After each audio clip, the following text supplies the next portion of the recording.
Hey guys, what's up? It's Looney TNT. So today we're going to talk about the Horde and the Alliance. What is better?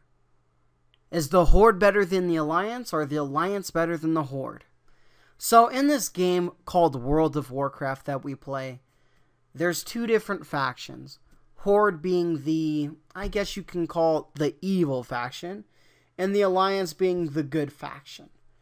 Now, whether or not you choose Horde or Alliance, you're going to be killing the same in-game bosses. The PvP is going to be super similar, except you're on the opposite side. Even when you do RBGs, you'll be switching sides. So whether you pick the Horde or Alliance, all paths lead to one road. Okay, it's not like it's going to be separate. They don't change things too much. Now, you will be on separate sides of the map depending on where you're at. If you're an Alliance, you have the choice of Human, Dwarf, Night Elf, Gnome, Draenor, Worgen, and you can be the neutral class, which is Pandaren.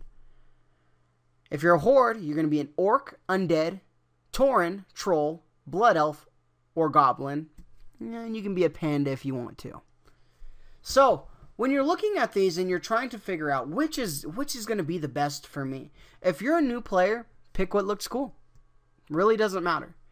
If you're one of those players that are be like, all right, I'm all in, I'm playing World of Warcraft, I want to be a super raider, I want to be the best in the world, and so on, well, then you're going to want to actually pick classes that do better with certain races. Let's say, for example, a Warlock. A Warlock is pretty good, right? We have a Warlock here. Now, when I look at the class abilities, all right, humans get more versatility, bonus reputation gained, can break out of effects that remove or limit player control. So this would be a really good for PvP. Now, if I want to raid and I want to go crazy, right?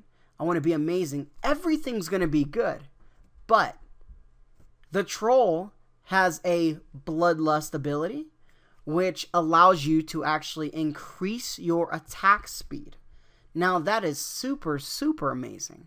Now, you can look at this when I look at the same thing with Hunter.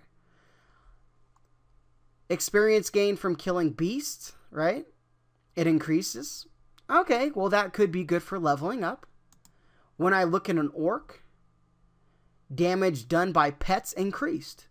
So, alright, maybe if I want to be a hunter, and I'm really focused on maybe a beast mastery, and I really want my pet doing a lot of damage, well, Orc would maybe be the best, right? So there's a lot of different things to look at. Now, when you're looking at things like the Gnome or the Night Elf, there's a lot of different cosmetics that you can look at. Be like, well, I don't really want to be short. Maybe I want to be a tall Night Elf. That's completely fine. All of these races that have different things that are a little bit different than others, such as the Tauren that gives a little bit more stamina and some more crit, it's not like it's a giant difference. It is a little slightly different than others, but it's not like it's going to be a make or break. If you're a really good player as a Dwarf, and you really like a Dwarf, and the Tauren maybe has more stamina, and he has an AoE stun ability, well, that doesn't mean that you both can't be really good at tanking or PvP. The main thing when you're looking at these is you want to look at the story. You want to look at the characters that you like to play. If you really want to be maybe a Dwarf Paladin, and that just sounds amazingly cool to you, go for it. That's the best thing about World of Warcraft is you can go ahead and you can do any of these things. As a new player, don't worry about the nitty-gritty little bitty things, okay? That said, if you want to be top-end PvP at the moment, you're going to want to pick an Alliance. You're going to want to pick a human. The top-rated players in the world, a majority of them are humans because of their racial ability, where they can remove effects that control your player.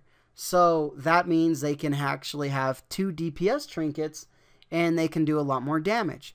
Now, it is what it is. They did buff the trinkets, but as a new player, you don't have to worry about that. Worry about what you think looks cool. Worry about what you're going to have fun playing, okay?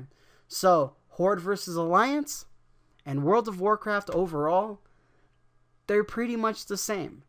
The main thing that you're going to want to do, though, is you're going to want to look into a realm that has a higher percentage of your faction.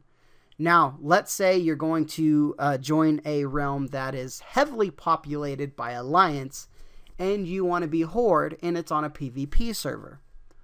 Well, PvP server sounds cool, but if it's overpopulated with Alliance, what that means is, as a Horde player, you're going to find a lot of Alliance around everywhere that are probably going to kill you.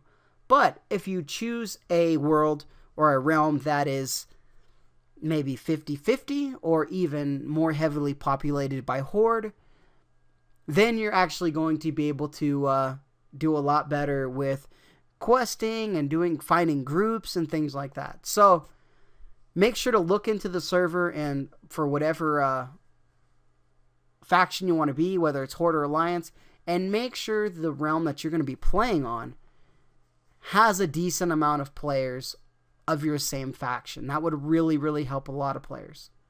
Alright guys, hopefully this video helped you guys out. If it did, make sure to like, favorite, share, subscribe, share it with a friend. Don't forget to hit that like button. Leave a comment. What do you play? Are you Horde? Or are you Alliance? I play Horde. I have yet to play an Alliance. I've played around with them a little bit, but I started as a Horde, and that's probably what I'll stay as. Doesn't mean Alliance players are bad. It's just, I'm Horde. Alright guys, and I'll talk to you guys soon.